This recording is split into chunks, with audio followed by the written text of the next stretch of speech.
오늘 우리에게 주시는 하나님의 말씀은 사도행전 7장 30절부터 38절까지 말씀을 봉독해 드리겠습니다. 사도행전 7장 30절부터 38절까지 말씀입니다.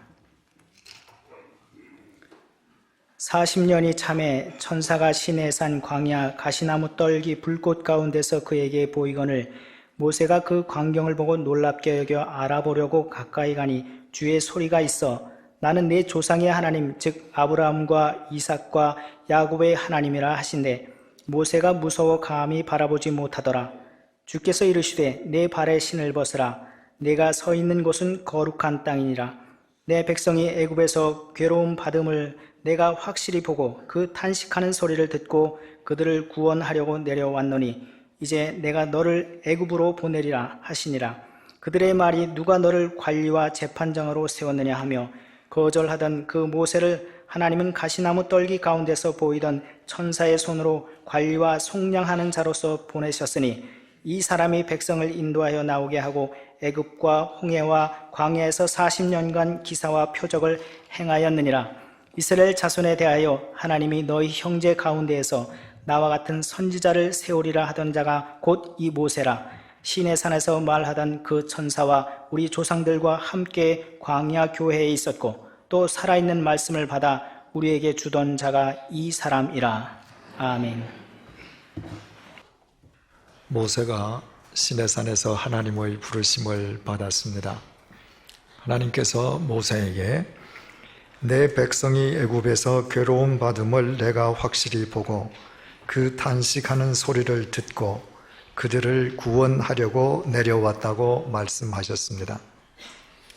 이스라엘 백성들이 이집트에서 노예살이하게 된 것은 어쩌다가 그렇게 된 일이 결코 아니었습니다. 그것은 하나님께서 당신께서 사랑하시는 당신의 선민 이스라엘 백성들을 이 세상 그 어느 민족보다도 강인한 민족으로 훈련시켜 주시기 위한 하나님의 섭리였습니다. 그러므로 하나님께서는 이스라엘 백성들이 이집트에서 당하는 고통과 괴로움을 쭉 보아오고 계셨고 그들의 탄식과 간구 소리를 늘 듣고 계셨습니다. 그리고 마침내 하나님의 때가 이르렀을 때에 하나님께서는 하나님의 방법으로 당신의 백성들을 위한 구원의 대역사를 펼치시기 시작하셨습니다. 하나님께서는 천지를 창조하신 전능하신 하나님이시기에 하나님께서 하시고자고만 하면 하나님께 무엇이 불가능한 일이 있겠습니까? 하지만 하나님께서는 영이시므로 영이신 하나님께서는 언제나 육체를 지닌 인간을 당신의 도구로 삼으셔서 당신의 역사를 펼치십니다. 이스라엘 백성들을 이집트에서 구원해 내실 때에도 마찬가지였습니다. 하나님께서 모세에게 말씀하셨습니다. 내 백성이 애굽에서 괴로움 받음을 내가 확실히 보고 그 탄식하는 소리를 듣고 그들을 구원하려고 내려왔노니 이제 내가 너를 애굽으로 보내리라. 하나님께서 출애굽을 위한 당신의 대책으로 지명하신 사람은 바로 모세였습니다. 하나님께서 이집트에서 고통당하는 당신의 백성들을 해방시키시기 위하여 하나님께서 80년 전부터 구체적인 하나님의 대책으로 예비해 두었던 사람이 바로 모세였던 것입니다. 우리가 14주째 함께 살펴보고 있는 스데반의 설교는 오늘 본문 35절에 이르러 바로 그 모세와 관련하여 다음과 같이 증언하고 있습니다. 그들의 말이 누가 너를 관리와 재판장으로 세웠느냐 하며 거절하던 그 모세를 하나님은 가시나무 떨기 가운데서 보이던 천사의 손으로 관리와 속량하는 자로 보내셨으니 스데반은 하나님의 부르심을 받는 모세의 상황을 그때로부터 40년 전의 상황과 비교해서 지금 설명하고 있습니다. 40년 전, 그러니까 모세의 나이 40세 때였습니다. 그때 모세는 무소불위의 권력을 소유하고 있는 이집트 왕자였습니다. 하지만 우리가 5주 전에 함께 생각해 보았던 것처럼 어릴 적 생모의 젖을 빨며 생모의 품에서 양육되었던 모세는 자기 정체성이 유대인이라는 사실을 잘 알고 있었습니다. 어느 날 모세는 자기 동족인 이스라엘 노예를 학대하는 이집트 사람을 자기의 원수로 간주하고 그를 쳐 죽여버렸습니다. 모세는 자신의 동족들이 하나님께서 자신의 그와 같은 행위를 통해 그들을 구원해 주시는 것으로 받아들이라 믿었습니다. 하지만 그것은 모세의 착각이었습니다. 이튿날 모세가 같은 이스라엘 노예들끼리 싸우는 것을 목격하게 됩니다. 모세가 그 싸움에 끼어들어서 두 사람을 뜯어말리며 서로 화해할 것을 종용했습니다. 그때 그들의 반응은 전혀 모세의 생각과는 달랐습니다. 27절에서 28절을 보시겠습니다. 그 동물을 해치는 사람이 모세를 밀어뜨려 이르되 누가 너를 관리와 재판장으로 우리 위에 세웠느냐? 내가 어제는 애굽 사람을 죽임과 같이 또 나를 죽이려느냐? 이스라엘 노예는 이집트 왕자인 모세의 말을 듣기는커녕 도리어 그를 밀어뜨리면서 누가 너를 우리의 지도자와 재판장으로 세웠느냐며 덤벼들었습니다. 비록 모세가 이집트 왕자의 신분을 지니고 있긴 하지만 모세 역시 자신들과 똑같은 히브리 노예의 자식임을 잘 알고 있던 이스라엘 노예들에게 모세의 말은 전혀 먹혀들지 않았던 것입니다. 그 많은 이스라엘 사람들 가운데 그 누구도 모세의 편을 들거나 모세에게 동조해 주는 사람은 없었습니다. 모세 딴에는 자기 동족인 이스라엘 백성들을 구원하겠다고 나섰다가 뜻하지 않게 이집트 지배자와 자신의 동족, 양쪽 모두로부터 배척당하는 최악의 결과를 초래한 셈이었습니다. 그로 인해 모세는 위태로워진 자기 생명을 지키기 위해 이집트에서 도망쳐서 미디안 광야로 피신해 들어가고 말았습니다.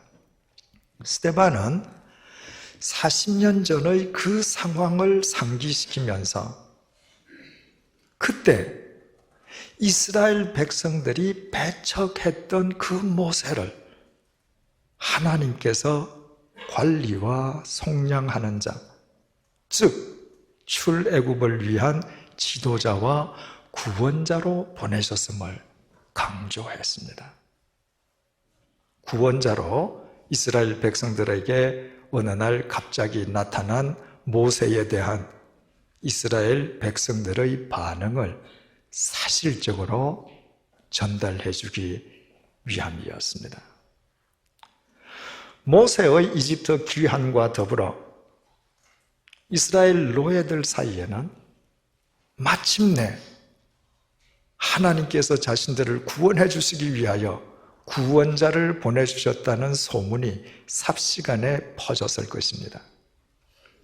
그와 동시에 이스라엘 백성들 사이에서는 당연히 자신들을 구원하기 위해 하나님께서 보내주신 구원자가 구체적으로 누구냐는 질문이 제기되었을 것입니다. 그리고 이스라엘 백성들은 한결같이 깜짝 놀랐습니다.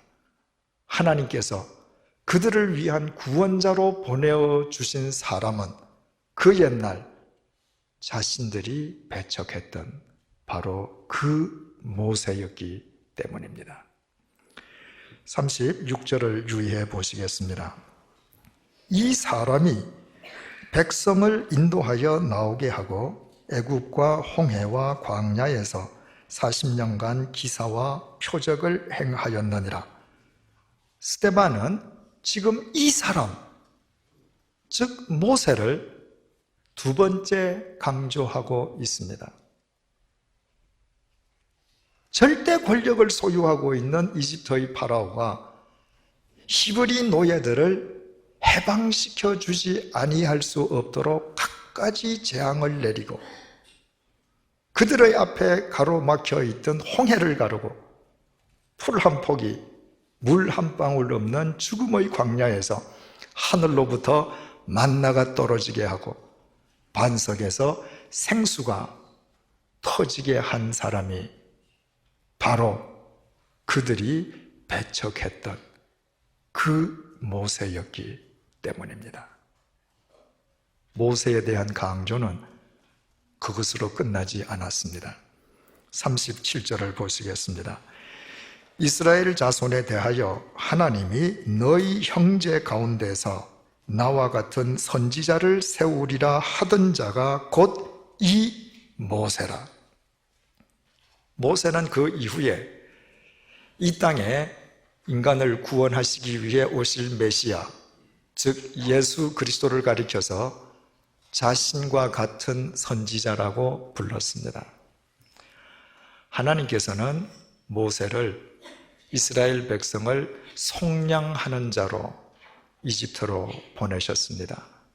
속량자라 우리말로 번역된 헬라어 리트로테에스는 남을 구원하긴 구원하되 반드시 자기 희생과 자기 헌신을 통해 다른 사람을 구원하는 구원자를 의미합니다. 따라서 모세가 예수 그리스도를 가리켜서 자기와 같은 선지자라 불렀던 것은 예수 그리스도와 자신의 본질이 동일하다는 의미가 아니라 속량자인 자기 역할상 자신은 예수 그리스도의 그림자라는 의미였습니다. 보잘것없는 인간의 삶이 이 땅에서 성자 하나님의 그림자일 수 있다면 그것은 그 사람에게 특별한 하나님의 은총이 아닐 수 없습니다.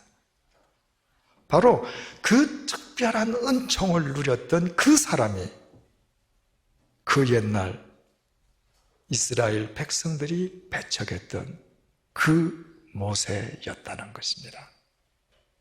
그리고 그 모세에 대한 스데반의 마지막 강조는 38절로 이어지고 있습니다. 시내산에서 말하던 그 천사와 우리 조상들과 함께 광야 교회에 있었고 또 살아있는 말씀을 받아 우리에게 주던 자가 이 사람이라. 모세 당시에 이스라엘 백성의 숫자는 남자 성인의 수만 무려 60만여 명에 달했습니다. 하나님께서는 그 많은 사람들 가운데에 다른 사람은 다 제쳐놓으시고 오직 모세를 통해서만 말씀하셨습니다. 하나님께서 모세를 통해서 얼마나 많은 말씀을 하셨던지 그 모든 말씀은 모세에 의해 창세기, 출애굽기, 레위기, 민수기, 신명기로 기록되었습니다. 그것은 구약 성경의 4분의 1, 신구약을 통틀어 성경 전체의 5분의 1에 해당하는 방대한 분량입니다.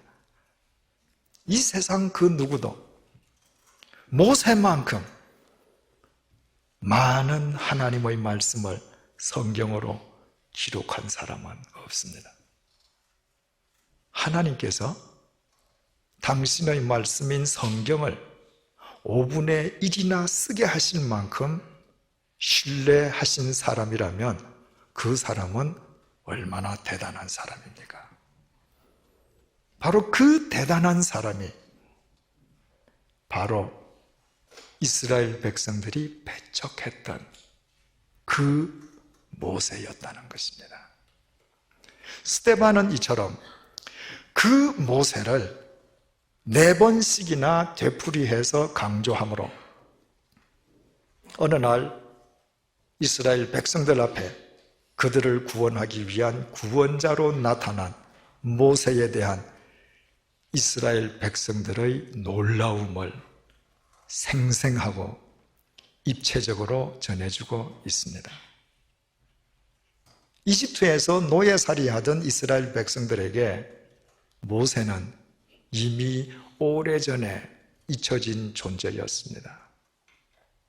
자신들과 똑같은 히브리 노예 출신이면서도 운이 좋아서 이집트 공주의 양자가 되어 혼자서 이집트 왕국에서 온갖 호사를 다 부리다가 어느 날 느닷없이 이스라엘 백성들을 위한 구원자 행세를 하더니 단 하루도 버티지 못하고 스스로 줄행랑 쳐버린 그 사람을 이스라엘 노예들은 기억할 이유가 전혀 없었습니다.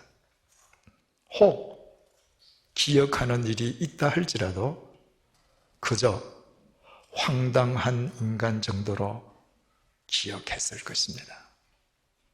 그런데 그 황당해 보이던 그 모세가 구원자로 그들 앞에 되돌아온 것입니다. 하나님께서 그 모세를 통하여 홍해를 가르시고 하늘에서 만나와 메추라기를 내려주시는 것입니다. 하나님께서 그 모세를 메시아의 그림자로 세우시는 것입니다. 하나님께서 그 모세를 당신의 말씀을 대언하는 대언자로 세우시는 것이었습니다. 이스라엘 백성들로서는 상상치도 못한 일들이 모세를 통하여 그들의 현실 속에서 매일 이루어지고 있었으니 그 모세를 바라볼 때마다 이스라엘 백성들의 놀라움이 얼마나 컸겠습니까? 따라서 본문이 그 모세를 놀라움에 차서 4번씩 강조한 것은 지극히 자연스러운 일이었습니다. 하지만 오늘의 이 본문은 모세에 대한 이스라엘 백성들의 놀라움만 담고 있는 것은 결코 아닙니다. 오늘의 본문은 모세에 대해서 놀라설 이스라엘 백성들의 놀라움보다 더 크게 놀랐을 또 한 사람의 놀라움도 우리에게 생생하게 전해주고 있습니다. 그 당사자는 바로 모세 자신이었습니다. 하나님께서 모세에게 당신의 백성을 구원하시기 위한 하나님의 대책으로 너를 이집트로 보낸다고 명령하시는 순간 이 세상 그 누구보다도 모세 자신이 놀라고 또 두려워했을 것입니다. 그때는 모세가 광야 생활을 시작한 지 40년이 지났을 때였습니다.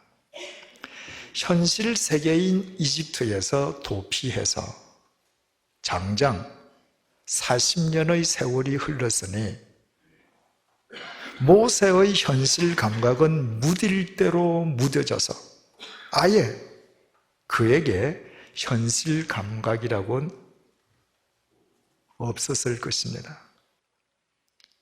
40년 동안 처갓살이를 한 덕분에 그의 재산이라고는 아무것도 없는 빈 털터리에 지나지 않았습니다. 40세가 되기까지 모세는 이집트 왕궁에서 왕자의 신분으로 살았기에 이집트의 군사력이 얼마나 막강한지, 이집트 왕의 권력이 얼마나 가공스러운지 그는 잘 알고 있었습니다. 오죽했으면 그곳으로부터 도망쳐 나와서 40년이 지나기까지 자발적으로 단 한 번도 거기로 되돌아갈 엄두조차 내지 못했겠습니까? 더욱이 그때 모세의 나이는 80세 고령이었습니다. 새로운 일을 시작하거나 한 민족의 지도자나 구원자가 되기를 꿈꾸기에는 턱없이 늦은 나이였습니다. 만약 그때 모세에게 한 가지 바람이 있다면 남은 여생을 하루하루 편안하게 지내다가 편안하게 자기 생을 마감하기를 원하는 지극히 개인적인 소망뿐이었을 것입니다. 그런데 하나님께서는 이미 현실 감각을 상실한 그 모세를, 빈털터리인 그 모세를 자신이 도망쳐 나온 이집트가 두려워서 단 한 번도 자발적으로 그곳으로 되돌아갈 엄두를 내지 못할 정도로 심약하기만 한 그 모세를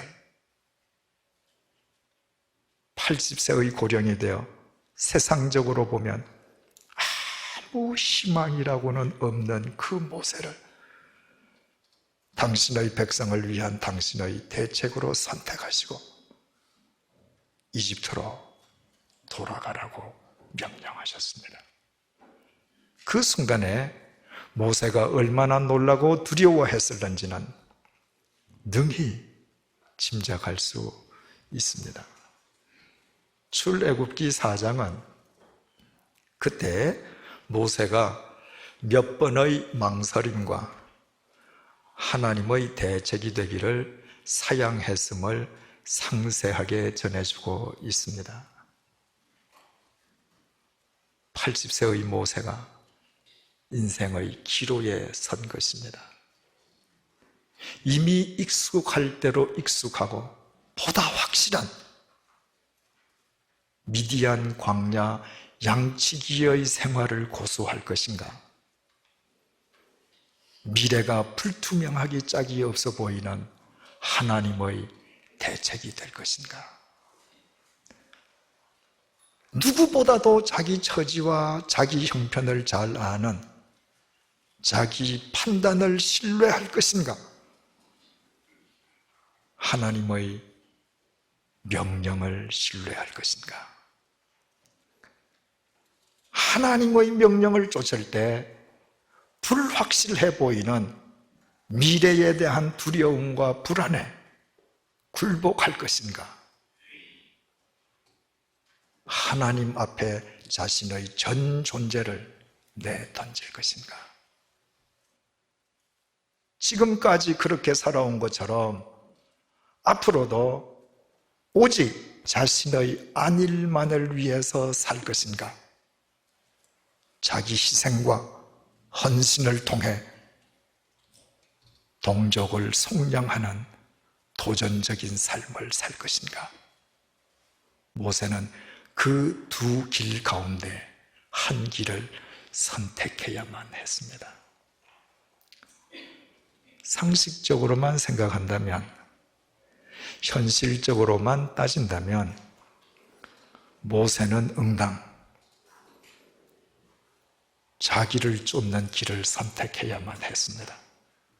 그것이 모세의 처지나 나이에 가장 안전하고 확실한 길일 수 있기 때문이었습니다. 그러나 모세는 몇 번에 걸친 망설임과 사양 끝에 하나님을 쫓는 길을 스스로 선택했습니다. 80세의 빈털터리 모세가 하나님을 쫓는 길을 스스로 선택했다고 하는 것은 자기 중심의 자기 판단과 계산과 예측을 미련 없이 버렸음을 의미합니다. 다시 말하면 하나님의 말씀 앞에서 자기 자신을 버린 것이었습니다.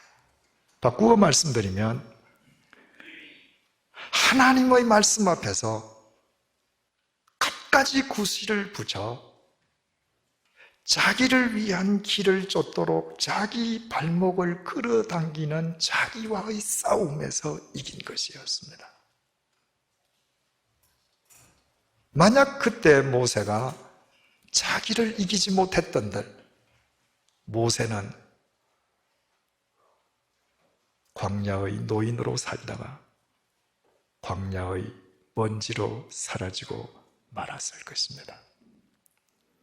그러나 모세가 자기와의 싸움에서 자기를 이김으로 말미암아 모세는 내가 너를 보낸다는 하나님의 명령을 받고 놀랐을 때보다 더 놀라운 하나님의 섭리가 자신의 삶을 통해 이루어지는 것을 매일 확인할 수 있었습니다.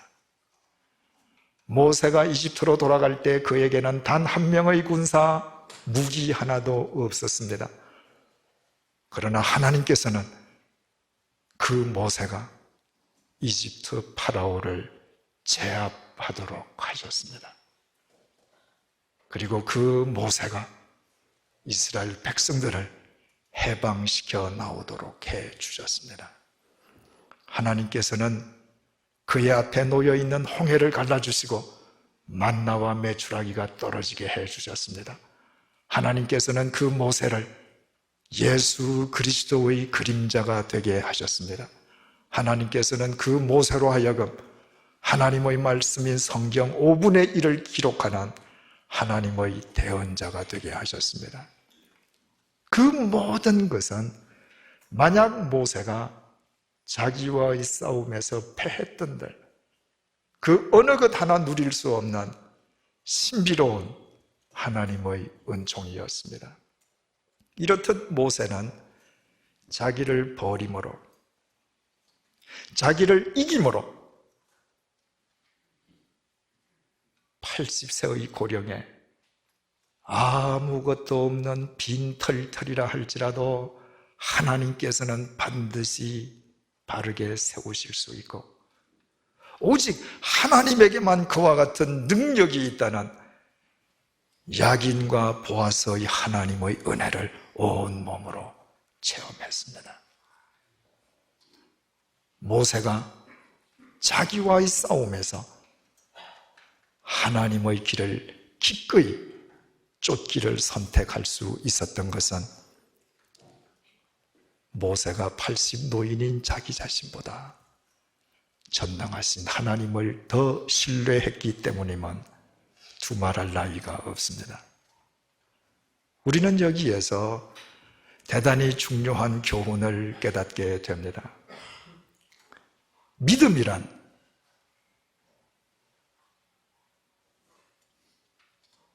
매일매일 온갖 구실을 붙여가며 자기를 끌어당기는 자기와의 싸움에서 이기는 것입니다.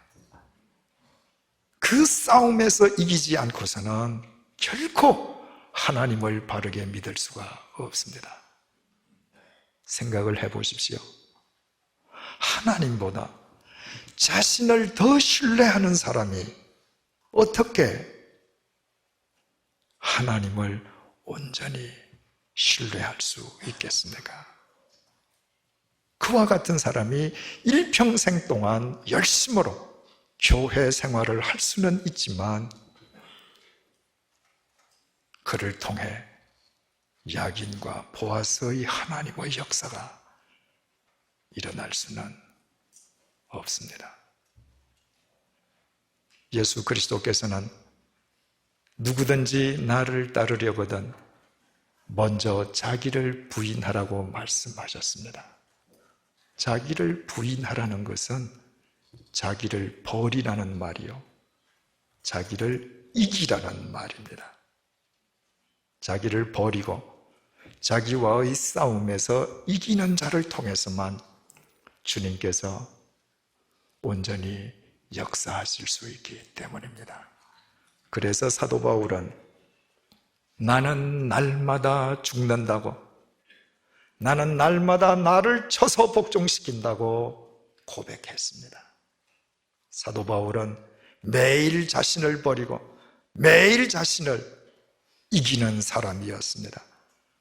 바울에게 그것이 가능할 수 있었던 것은 자신보다 하나님의 능력을 더 믿었기 때문입니다. 그 결과 하나님의 대적이었던 그 바울 역시 야긴과 보아스의 하나님에 의해 인류의 역사를 새롭게 하는 하나님의 도구, 하나님의 대책으로 쓰임받았습니다. 하나님을 믿는 그리스도인으로서 우리가 이 땅에 살아있는 동안 일평생 싸워야 될 대상은 절대로 우리 밖에 있지 않습니다.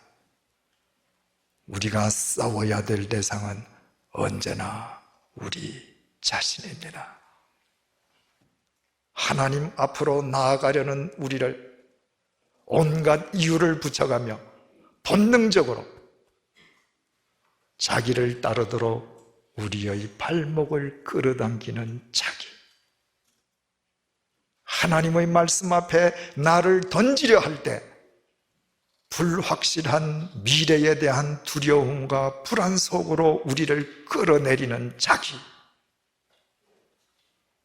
그 자기와 싸워 이겨야 합니다. 그 싸움에서 이길 수 있는 동력은 두말할 것도 없이 전능하신 하나님, 그분이십니다.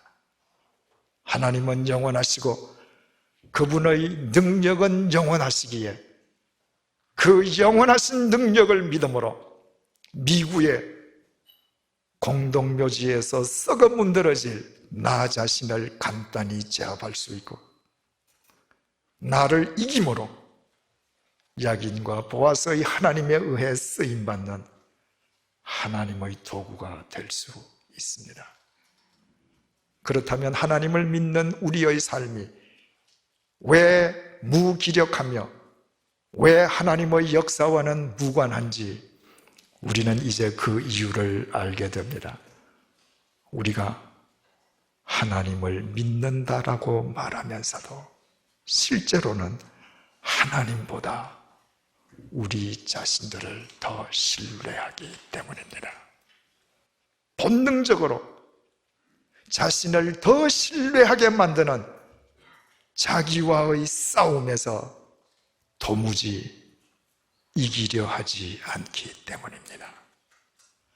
영원하신 하나님보다 썩어 문드러질 자기를 더 믿고 의지하고서야 자기 인생을 바로 세우는 것은 고사하고 어찌 우리가 이 세상을 밝히는 진리의 등불이 될 수 있겠습니까?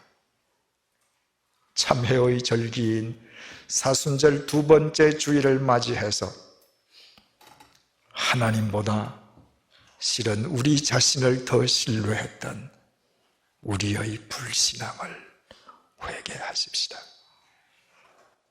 도무지 자신과 싸워 이기려 하지 아니했던 우리의 안일함과 나태함을 회개하십시다. 영원하신 하나님의 영원하신 능력을 믿음으로 그 능력을 힘입어 날마다 나를 저 복종시켜 나를 이기는 자 되어 이 세상의 악과 맞서 이 땅 위에 하나님의 공의를 세우는 하나님의 용사들이 되십시다. 자기를 싸워 이기는 자는 세상의 악을 이길 수 있습니다. 그때 사람들은 우리를 가리켜 바로 저 사람들로 인해 새로운 역사가 시작되었다고 말할 것입니다. 80세 빈털터리였던 모세를 출애굽의 지도자로 세우신 그 하나님께서 바로 오늘 우리가 믿는 야긴과 보아스의 하나님이시기 때문입니다. 기도하시겠습니다. 하나님, 우리가 정녕 영원하신 하나님의 영원하신 능력을 믿는다면 머지않아 한 줌의 흙으로 사라져버릴 우리 자신을 버리고 자기를 능히 이기며 오직 하나님의 말씀만 쫓음이 너무나도 당연하지 않겠습니까? 그러나 우리는 결정적인 순간일수록 우리 자신의 발목을 끌어당기는 우리 자신에게 굴복하는 어리석은 삶을 되풀이해 왔습니다. 오늘 사순절 둘째 주일을 맞이하여 하나님을 믿는다면서도 실제로는 하나님을 믿지 않는 불신자였던 우리의 불신앙을 회개하오니 용서하여 주옵소서. 누구든지 나를 따라오려거든 먼저 자신을 부인하라고 말씀하신 주님, 믿음은 자신을 버리고 이기는 것이요, 우리가 일평생 싸워야 할 대상은 우리 자신임을 잊지 않도록 도와주옵소서. 영원하신 하나님의 전능하신 능력을 믿기에 날마다 자신을 처복종시켜 자신을 이길 수 있도록 도와주옵소서. 하나님의 능력 속에서 자기 안일과 자기 욕망과 자기 유익만을 꾀하는 이기적인 자신과 싸워 이기므로 이 땅에 하나님의 공의를 세우는 하나님의 진정한 용사가 되게 하여 주옵소서. 80 노인의 빈털터리에 불과하던 그 모세를 출애굽의 지도자가 되게 하시고 그 모세를 40년간 하나님의 능력의 통로가 되게 하시고 그 모세를 예수 그리스도의 그림자가 되게 하시고 그 모세를 하나님의 대언자가 되게 해주신 하나님께서 오늘 우리가 믿는 야긴과 보아스의 하나님이심을 잊지 말게 하여 주옵소서. 그리하여 우리 모두 하나님의 신비로운 능력 속에서 이 사회와 역사를 새롭게 하는 이 시대의 모세와 바울로 살아가게 도와주옵소서. 예수님의 이름으로 기도드립니다. 아멘.